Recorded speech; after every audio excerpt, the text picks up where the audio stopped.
Salut à tous les hockeyeurs, aujourd'hui on est à Clermont-Ferrand pour un nouveau numéro de Sub Inside. Aujourd'hui on va suivre le club du CHS Clermont, c'est parti, suivez-moi.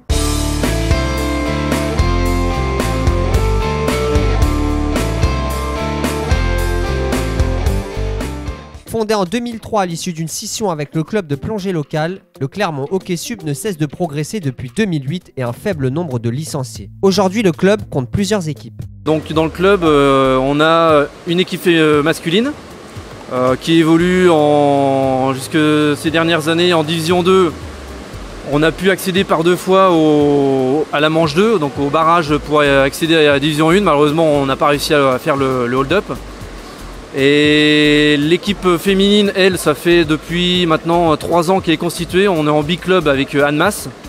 Il y a un petit noyau qui s'est formé. Elles sont arrivées en Division 2 il y a 2 ans en 7e. L'an dernier, elles sont arrivées 5e. Et puis cette année, on espère que peut-être elles monteront sur le podium. Pour Frédéric Bourgeois, un défi est plus compliqué à relever. C'est celui de recruter de nouveaux jeunes pour faire évoluer son club. On a un petit souci, c'est qu'on a du mal à faire vivre le vivier justement. Les jeunes débutent et après la motivation pour continuer s'effrite, ils partent faire d'autres sports. Donc on a des idées, les créneaux n'aident pas forcément parce que c'est samedi matin de 8h à 9h30. Donc les parents sont un peu déçus de se lever pour amener leur enfant à l'entraînement, mais on a peut-être une possibilité en discutant avec la communauté de Clermont-Auvergne Métropole de voir si on peut avoir un créneau un peu plus favorable pour les jeunes et pour développer les jeunes.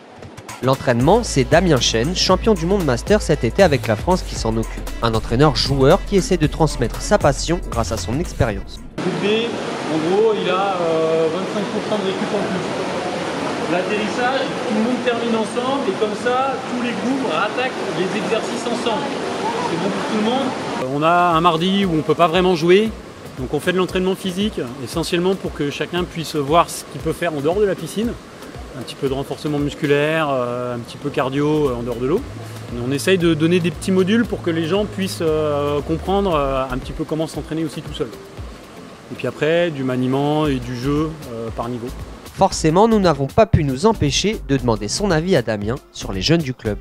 Les jeunes, il y en a certains qui ont une grande mobilité, ils adorent tripoter le palais, donc sur la gestuelle, ils peuvent progresser très très vite. Après, il y a une phase où on est obligé de leur apprendre un petit peu à prendre de la condition physique pour pouvoir continuer à prendre du plaisir. Du côté de la section féminine, comment se sent-on dans un club quasi exclusivement masculin? Alors moi, j'en ai fait 3 ans, je sais que mes 2 premières années, il y avait très peu de filles et c'est pour ça qu'on n'avait pas réussi à faire des équipes féminines. Mais cette année, c'est bien parce qu'il y a eu beaucoup de filles qui se sont inscrites et du coup, on peut peut-être enfin faire une équipe féminine de Clermont seulement et pas Clermont et Annemasse.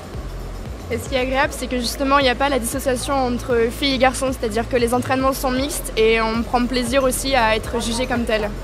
La particularité de Clermont, c'est également la présence de 2 arbitres internationaux, ce qui place l'arbitrage également au centre des entraînements. On les pousse à faire de l'arbitrage.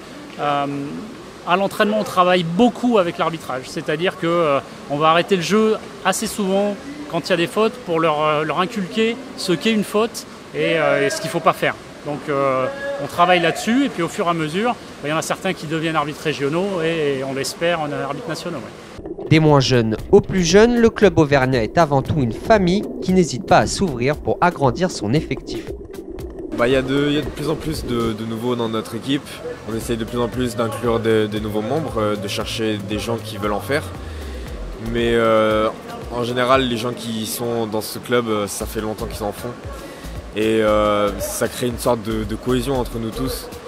On se connaît tous maintenant et c'est un jeu d'équipe, donc on commence vite à créer des liens. Et pour le mot de la fin, qui de mieux que le président pour nous résumer les valeurs de son club? Alors le club de Clermont a une philosophie plutôt détendue. C'est-à-dire qu'il y a à la fois des personnes qui veulent faire des compétitions et il y en a d'autres qui sont juste là pour se divertir, on va dire. Donc on est ouvert à tous les niveaux, à toutes les motivations pour faire du hockey subaquatique. L'essentiel, c'est de pouvoir trouver son bonheur au club et on essaye de mettre justement en place des systèmes d'entraînement qui permettent de contenter toutes les motivations et donc tout le monde est bienvenu au club de Clermont. Alors si vous habitez dans la région, plus aucune excuse de ne pas faire d'hockey subaquatique.